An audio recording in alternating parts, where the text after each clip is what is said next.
श्री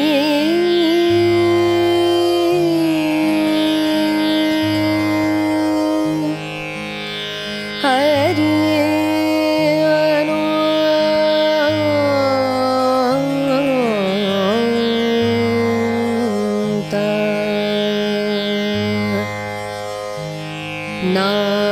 नारायण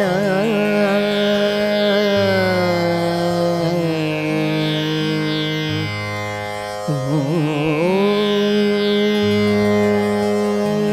श्री हरि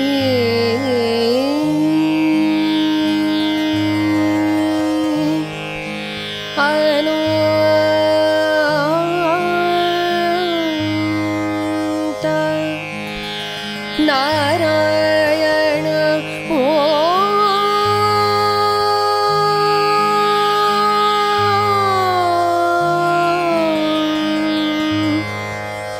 श्री हरि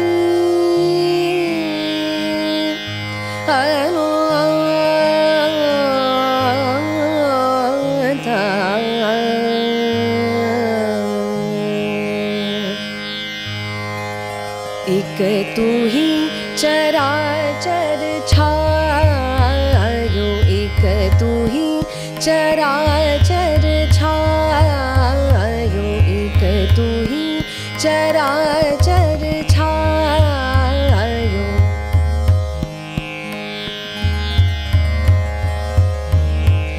एक तू ही चराचर छायो, एक तू ही चराचर आदि मध्य अन्त्य पंचमहाभूत समायो। एक तू ही चराचर छायो, एक तू ही चराचर आदि मध्य अन्त्य पंचमहाभूत समायो। एक तू ही चराचर छायो, एक तू ही चराचर छायो, एक तू ही चराचर छायो, एक तू ही चराचर छायो, एक तू ही चराचर छायो, एक तू ही चराचर छायो, एक तू ही चराचर छायो, एक तू ही चराचर छायो। छायो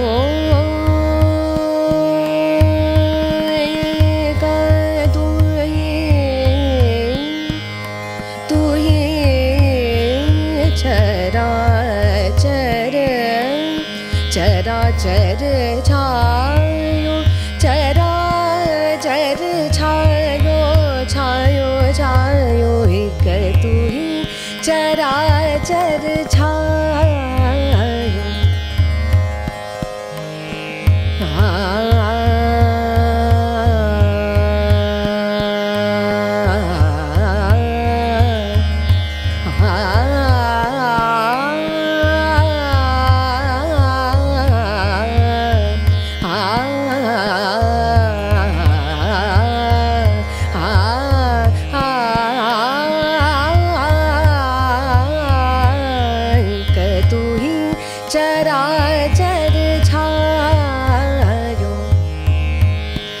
चराचर छायो, छायो छायो, एक तू ही चराचर छायो।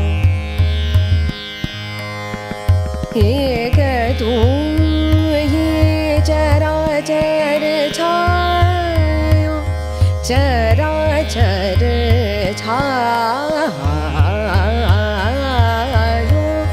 चराचर छायो, एक तू एक तू ही चराचर छायो एक तू ही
तू ही चराचर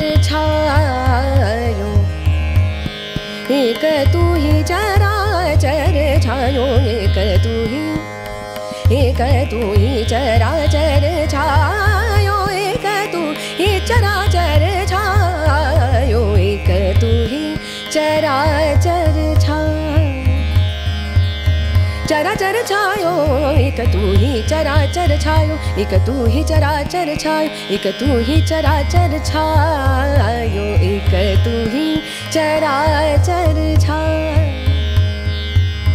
रे रे रे प प ध प सा सा रे रे प ध प ध प प सा रे सा ध प प सा रे सा म रे सा ध प सा ध प प ग म रे सा एक तू ही चराचर छायो मम मम रे सा रे रे प मम रे सा रे प प ध प ध प सा रे सा म सा रे सा ध प प सा रे सा ध प ग म रे एक तू ही चराचर छायो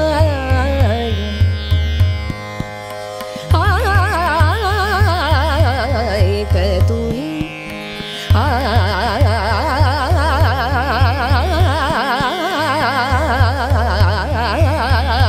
एक तू ही चराचर छायो एक तू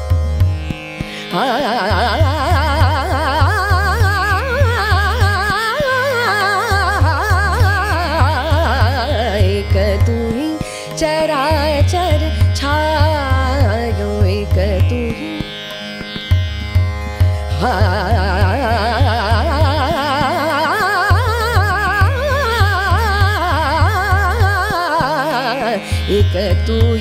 एक तू ही एक तू ही चराचर छायो एक तू ही चराचर आदि मध्य अन्त्य पंच महाभूत समायो एक तू ही चराचर छायो चराचर छायो चराचर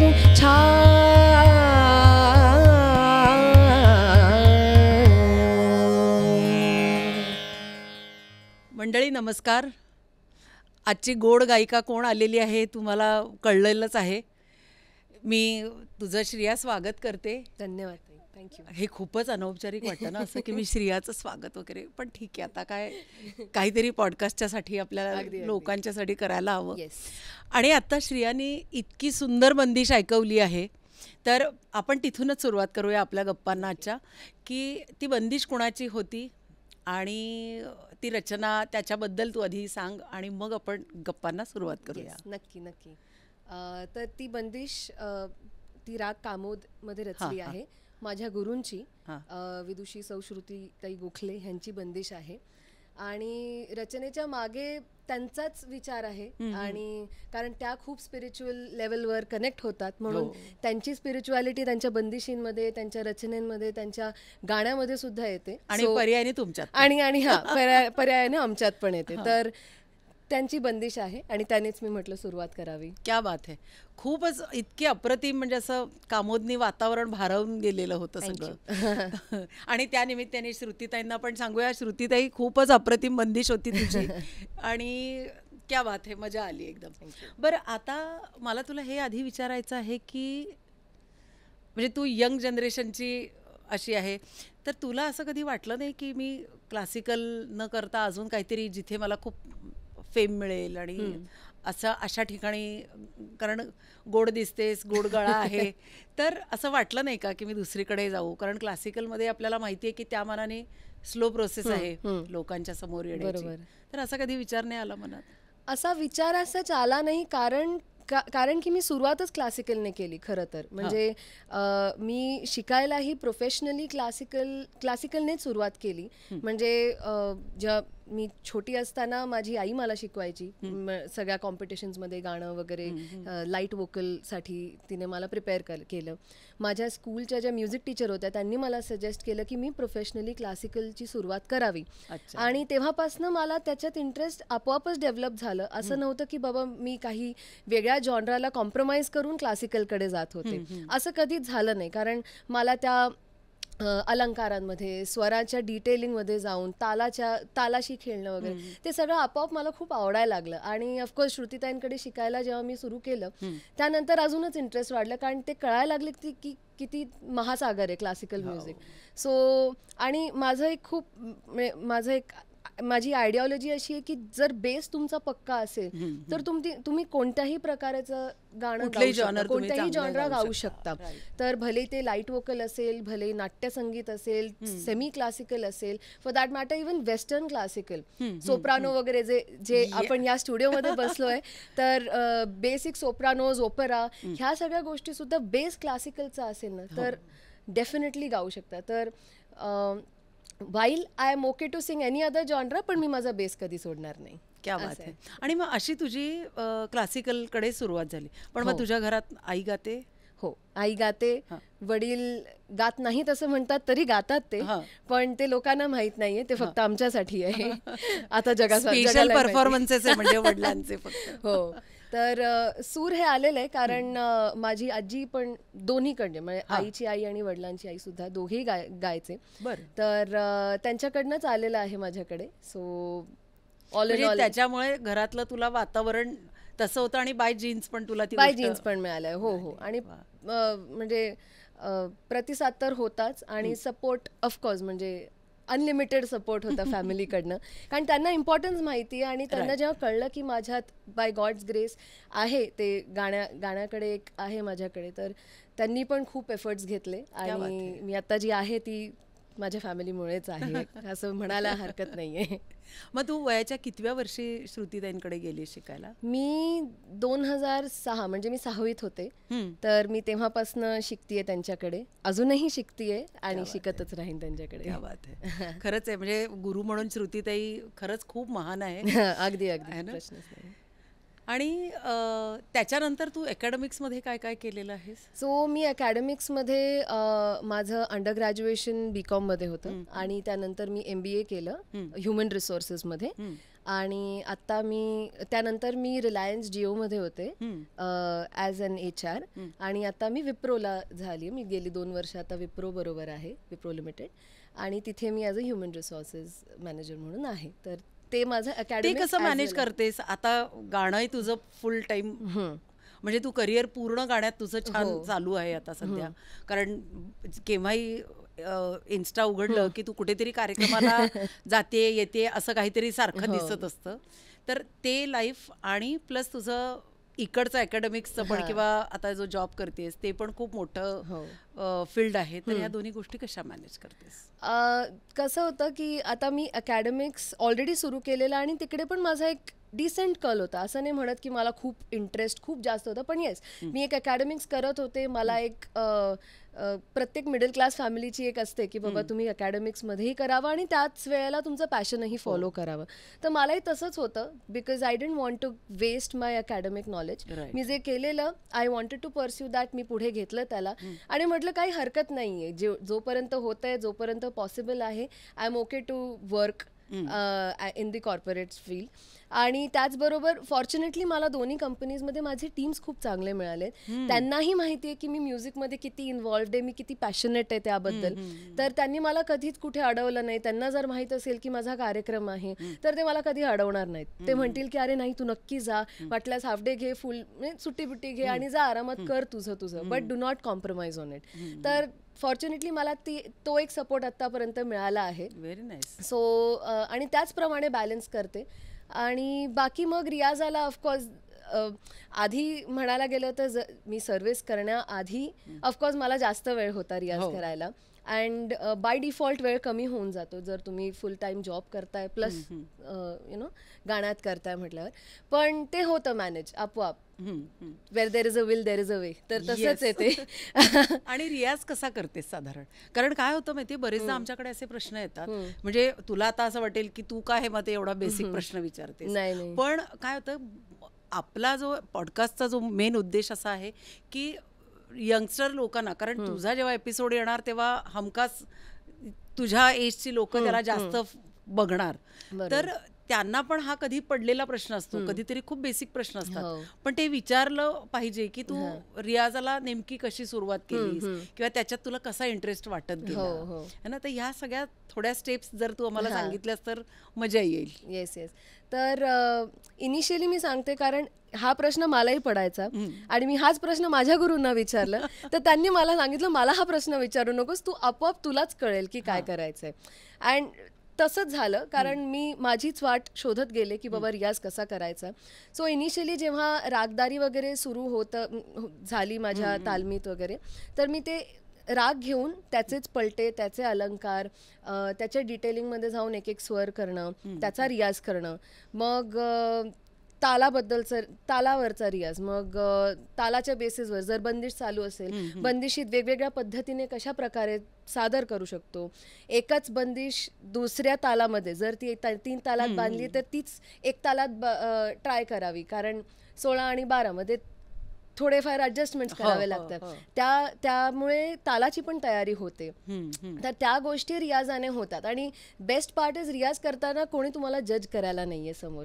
तर आपल्याला एक, तुला माहितीये का, प्रयोगशाळा आहे की बाबा आपण आपल्या परीने सगळं एक्सपेरिमेंट करू शकतो, समोर कोणी नाहीये जे आपल्याला जज करेल. तर आपण काहीही वाटेल ते गाऊ शकतो, वाटेल ते प्रॅक्टिस करू शकतो. तर बेसिकली तेच आहे, सूर, ताल, लय ह्या तिन्हीवर तर फोकस असतं. आणि रागाचा जो विस्तार आहे त्याच्यावर जास्त फोकस असतो जनरली माझ्या रियाजामध्ये. कशा पद्धतीने तोच राग, तिथलेच स्वर इकडे तिकडे करून कशा पद्धतीने वेगळ्या क्रिएटिव्ह मेथड्समध्ये प्रेझेंट करता येईल आणि त्याच वेळेला भावपूर्णही असावं, रसपूर्णही असावं, अशा पद्धतीने प्रेझेंट करण्याच्या दृष्टीने मी तयारी करते. सो क्या बात आहे. पण मग तू साधारण दिवसातनं, आता सध्या म्हणजे आता तर तुझ्या मागे खूप गोष्टी आहेत, पण आणि आधी रियाजाचा वेळ कसा मॅनेज करायचीस? म्हणजे सकाळी उठून केला पाहिजे, कारण आपल्याकडे आपण असं म्हणतो ना, पहाटे उठून रियाज केला पाहिजे, म्हणजे त्याला पर्याय नाही, पण तू त्या वेळा कशा?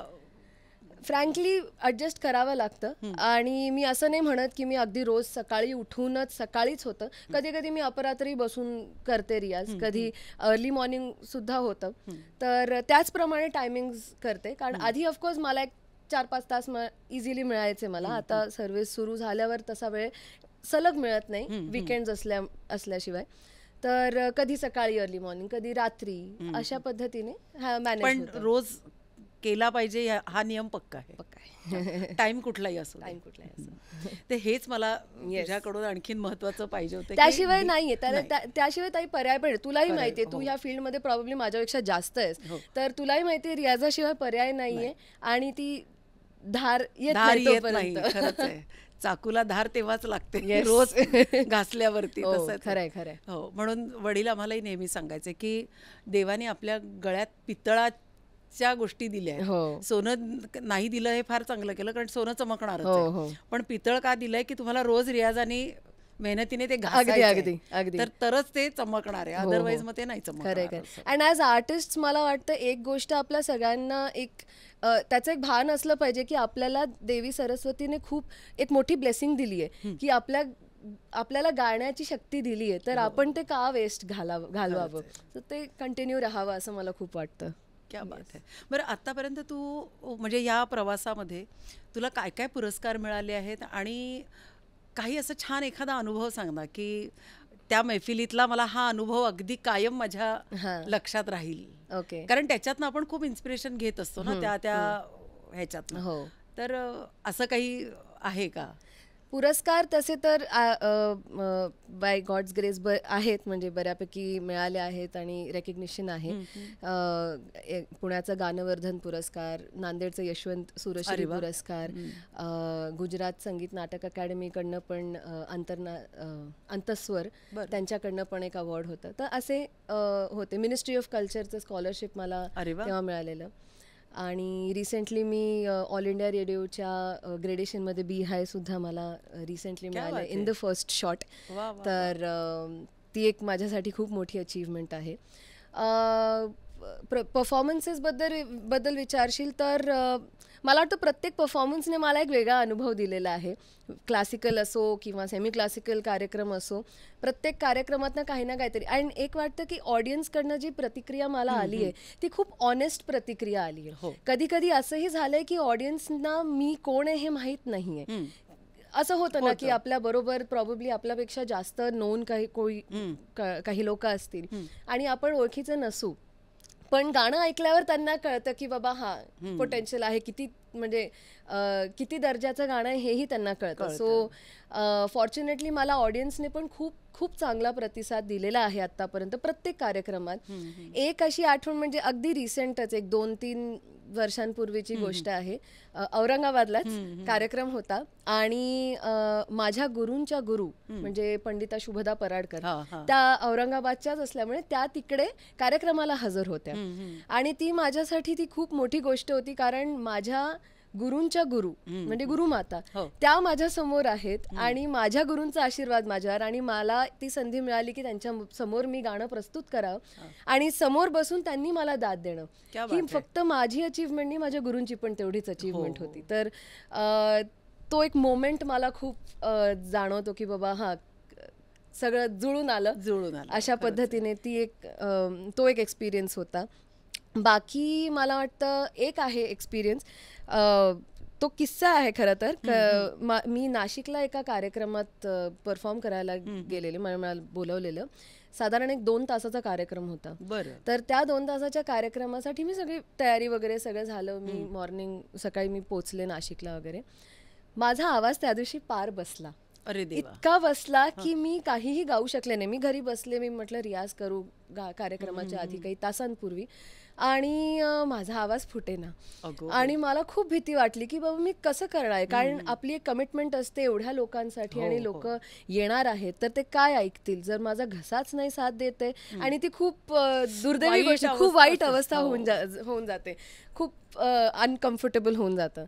तर आणि नेमकी माझी आई त्यावेळेला नव्हती मला आधार द्यायला की बाबा अरे कसं होणार आहे काय आहे म्हणून. तर पण समहाव त्या दिवशी मग गेले, कार्यक्रमाला सुरुवात केली. काय झालं माहित नाही, चमत्कार, पण स्टेजवर गेल्या आपोआप व्यवस्थित सगळे स्वर लागले. मी नाही असं म्हणत आहे की माझा घसा बसला नव्हता, पण मला देवानी ती शक्ती दिली की बाबा मी परफॉर्म करू शकेन. आणि फॉर्च्युनेटली सगळा तो 2 तासाचा कार्यक्रम अगदी निर्विघ्नपणे पार पडला आणि ऑडियन्सची प्रतिक्रिया खूप वेगळ्या पद्धतीने आली. सगळे येऊन म्हणजे ऑफकोर्स तुला तर माहिती ऑडियन्स कशा पद्धतीने भारावून जातात. सो त्याप्रमाणे तो एक किस्सा सांगा असं वाटला. क्या बात आहे.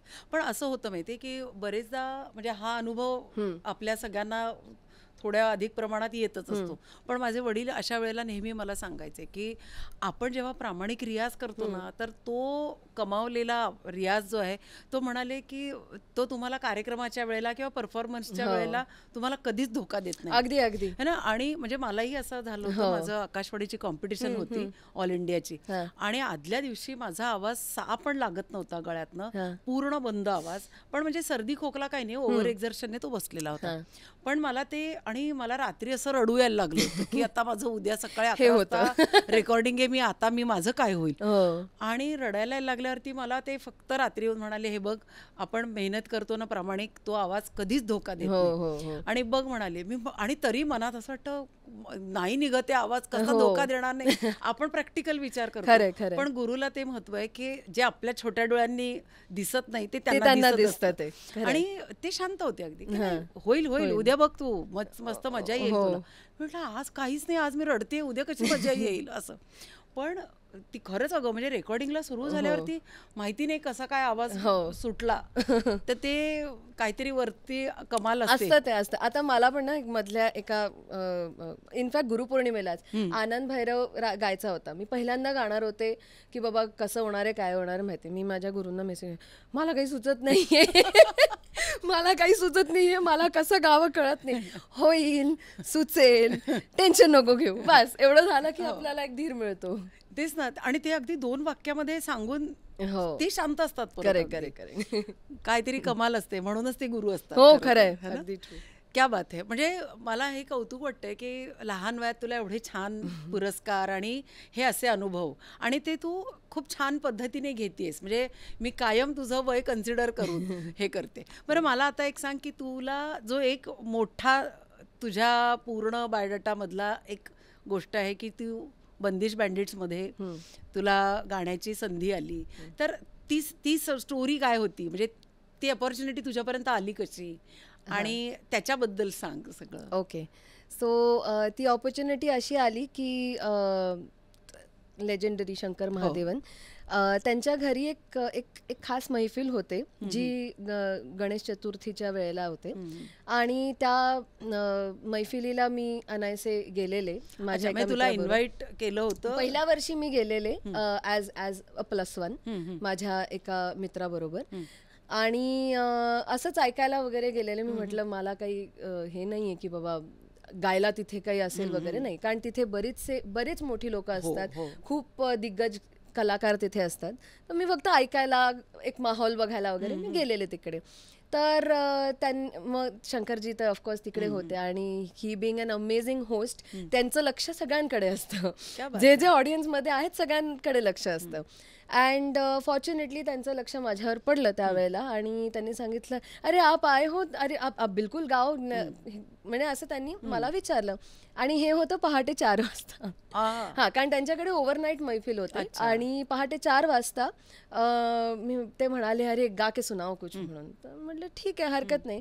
तर मी म्हटलं आता तिथे का अगदी बसून क्लासिकल गाण्यासारखं तर नाही, कारण तेवढा माहोल तसा नसतो, वेगवेगळ्या पद्धतीचे जॉनर्स असतात. तर मी तिथे एक सेमी क्लासिकल एक टप्पा मी सादर केला, आणि तो टप्पा सादर केला. तर तुला माहितीये टप्पा कशा पद्धतीचा असतो, एक अग्रेसिव्ह पद्धतीचं, त्याच्यात भरपूर ताना पॅटर्न्स असतात. तर ते खूप खुश झाले. त्या फॉर्मॅट मुळातच टप्पा खूप प्रचलित असंच नाहीये, मी म्हणेन खूप सिलेक्टेड लोक गातात ते. तर त्यांना ऐकून खूप आनंद झाला. आणि मला मग झाल्यावर ते म्हणाले, अरे कहाँ छुपी थी तू इतने साल किधर थी तू इतने साल वगैरे. तर अशा पद्धतीने त्यांची आणि माझी ओळख झाली. अँड त्यानंतर फॉर्च्युनेटली मला त्यांनी मग इन्व्हाइट करायला लागले, आणि तिकडनं त्यांना कळलं की बाबा हां श्रिया सोंडूर ही अशी गायिका आहे, आणि त्यांना बंदिश बँडिटसाठी एक फ्रेश व्हॉइस हवा होता त्या कॅरेक्टरसाठी. तर त्यांनी मग आदित्य ओक, तर त्याला विचारलं की श्रिया गायगी क्या म्हणून. तर त्याने मला फोन केला आणि त्याने विचारलं. म्हटलं हो अगदी, प्रश्नच नाही. तर तशा पद्धतीने ही जी ऑपॉर्च्युनिटी होती ही मला आली. मग टप्पा ऐकव ना आता, म्हणजे माझी पण इच्छा झाली की काय असं दरवाजे त्या टप्प्याने खुलले आहेत. तर एक टप्पा असाच ऐकवलाच तरी चालेल. हा. बोल सुना जाने सैया रे सानू मां दे जांदे है फादे है बोल सुना जाने सर्फ ना बिच आलम वेखा सुनो शोरी शर्मा दे जांदे है फादे है बोल सुना जाने. क्या बात आहे. काय मजा आली आता टप्पा ऐकताना. म्हणजे मला असं परत आता असं होतंय की एक इथे मैफिल आता परत तुझी अरेंज करू आणि मस्त टप्पा किंवा वेगवेगळे जॉनर तुझ्याकडून ऐकू. बरं मला आता सांग की भजन किंवा अजून दुसरे जॉनर तू गातच असशील. हो हो ना. आणि मला असं वाटतं फ्युजन किंवा ह्या नवीन गोष्टी पण तू करतेस. हो हो हो करते. म्हणजे त्याची पण आवड आहे तुला. पण ते त्याचा तू विचार कसा करतेस. म्हणजे कसं काय पद्धतीचं तू विचार फ्युजनच्या ह्यासाठी तू केलेलास. फ्युजनच्या विचाराने काय होतं ना आपण सो फ्युजनचा एक मेन मोटिव्ह असतो की प्रत्येक जो क्लास ऑडियन्स नसतो जो प्रॉबेबली क्लासिकलचा ऑडियन्स नसतो त्यांनाही क्लासिकल किती वेगळ्या साऊंडने किती वेगळ्या पद्धतीने क्रिएटिव्हली आपण पोचवू शकतो तो मोटिव्ह असतो फ्युजनचा माझ्या मते तरी. सो बाकीच्यांचा ऑफकोर्स पर्स्पेक्टिव्ह सगळ्यांचे वेगळे असतात तर तो एक मोटिव्ह असतो फ्युजन म्युझिकचा. तर त्याच प्रकारे मी पण गायचा प्रयत्न करते नेहमी. बरं मग आणखीन मला एखादं काय दुसऱ्या जॉनरचं ऐकवशील.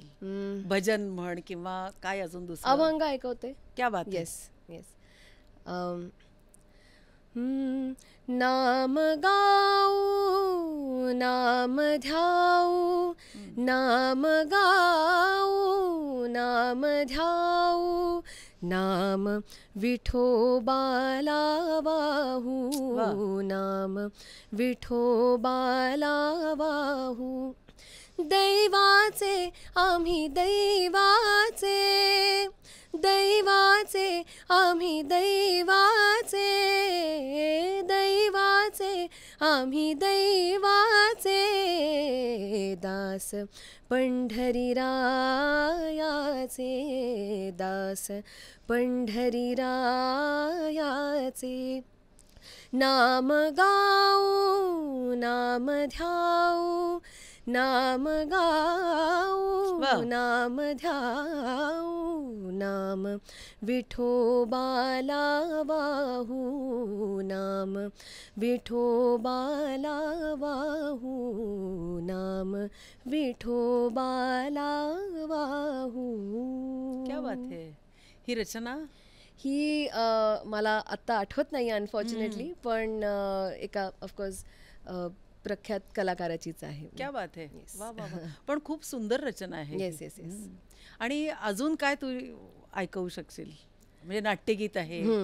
कारण कसं झालंय माहिती मला की एवढी चांगली आर्टिस्ट आता हाताला सापडलीच आहे तर हिच्याकडून काहीतरी भरपूर ऐकवूनच घेऊया असं.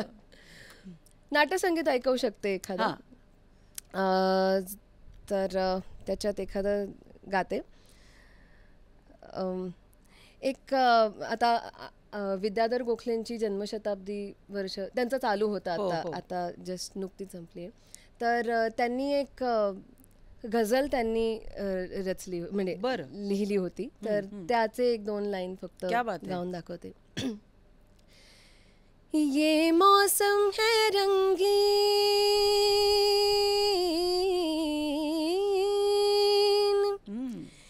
ये मौसम है रंगीन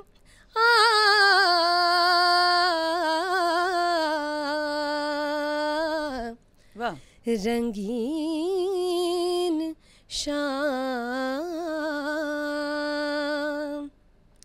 सनम ने दिया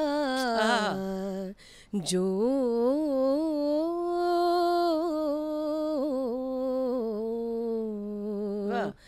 मोहब्बत से जाम. क्या बात है.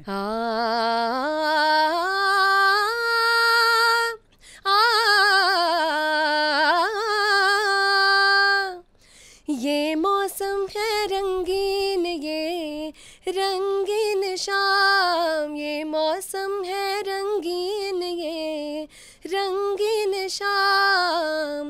सनम ने दिया जो मोहब्बत से जाम, सनम ने दिया जो मोहब्बत से जाम, ये मौसम है रंगीन, ये रंगीन शाम. क्या बात आहे. म्हणजे हे नाट्यपद म्हणून अशी गझल होती. Yes yes yes yes. ही पण किती वेगळी गोष्ट आहे ना. अगदी अगदी. खूपच सुंदर आहे रचना ही, आणि गझलच्याच अंगाने गावं लागतं, पण आहे नाट्यगीत. तर खूप सुंदर आहे ते. मस्त. श्रिया, तू आता इतकी एक सुंदर रचना ऐकवलीस, तर त्याच्यावरनं मला मंदार मला नाटकातलं अजून एक छान गोष्ट आठवली आहे, तर ती मी एक थोडीशी गुणगुणून दाखवते तुला. अगदी. तारे नहीं है तो रात को आतिश भरे मोरे आहने, है लिख दिया आसमां पर तेरे सितम का माजरा. हाँ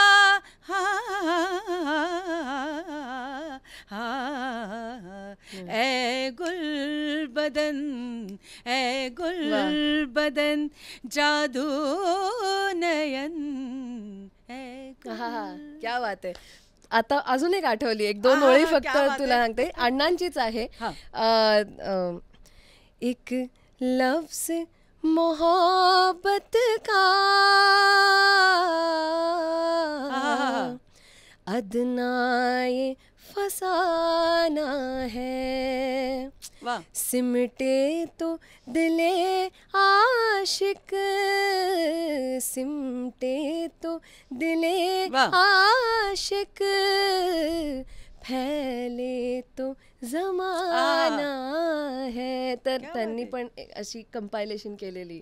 अजून एक काय सुंदर ना. म्हणजे बघ, आज आपली ह्या गप्पांच्या मध्ये काय काय छान गोष्टी सापडल्या आहेत असं मला वाटतंय. मला वाटतं नाट्यसंगीताचा विषय निघाला तर मला नमूद करून माझ्या गुरु म्हणजे ज्यांनी मला नाट्यसंगीताशी इंट्रोड्यूस करून गेलं त्या म्हणजे शुभदा दादरकर आणि श्रीकांत दादरकर. ह्या दोघांनीही मला खूप सपोर्ट केला आणि खूप शिकवलंय.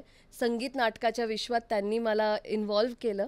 तर ह्या क्षणाला मला त्यांच्याबद्दल नमूद करावं असं खूप वाटतं. क्या बात आहे. खरंच. आणि केवढी मोठी परंपरा आहे ही आपल्याकडे, आणि त्याच्यातही तू एवढं छान त्या जॉनरच्यासाठी किंवा नाट्यसंगीतासाठी, आणि मला परत तुला त्यासाठी तुझं कौतुक करावं असं वाटतं की एक यंग पिढीतली, नाहीतर बघ ना कार्यक्रमात नेहमी नाट्यगीत म्हटलं की हां कोणीतरी अगदीच वयस्कर लोकांना ते आवडतात, मग लोक त्याच्याकडे त्या जॉनरकडे कधीतरी दुर्लक्ष. पण मला असं वाटतं की शुभदा त्यांच्यामुळे आणि श्रीकांत दादांच्यामुळे ही परंपरा म्हणजे खरंच ते खूप मेहनत घेतात की ती नवीन पिढीपर्यंत, नवीन लोकांपर्यंत पोहोचावी. आणि म्हणूनच मला असं वाटतं की तुझ्यासारखी यंग मुलगी पण तुला पण ते बांधून ठेवते. Correct correct correct. नाही त्याच्यातही खूप स्टडीचा विषय आहेच आहे. म्हणजे नाट्यसंगीताला कमी लेखून म्हणजे काही जनरली असतं की आपणच कमी आहोत असं वाटतं. कारण नाट्यसंगीतात सुद्धा इतकं आहे आणि त्याच्यात इतक्या दिग्गज लोकांनी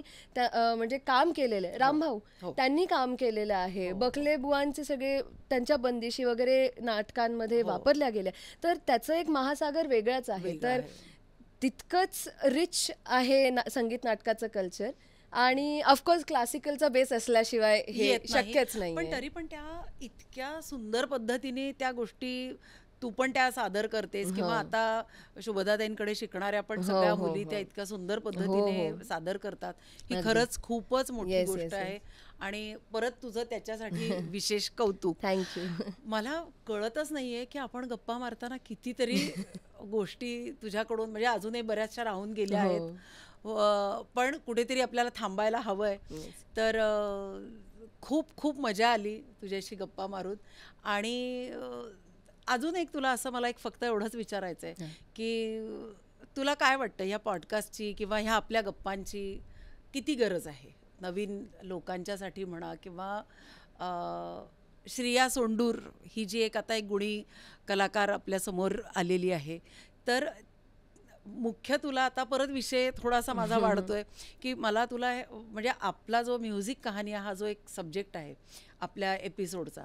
तर त्याच्या मागे काय आहे की श्रेया सोंडूर आर्टिस्ट होतानाची जी काही स्टोरीज आहेत किंवा तू गाण्याच्या बद्दल काय विचार करतेस किंवा सगळ्याच गोष्टींच्या बद्दल तू काय विचार करतेस, हा लोकांच्या समोर आणणं हा एक आमचा छोटासा प्रयत्न आहे. आणि अजून एक छोटा प्रयत्न असा आहे की संगीत हे खरंच खूप मोठं महासागर आहे आणि त्यातही आपलं भारतीय अभिजात संगीत हे अत्यंत मोठं आहे आणि एक खूप मोठं अभिमानाची गोष्ट आहे आपल्यासाठीची.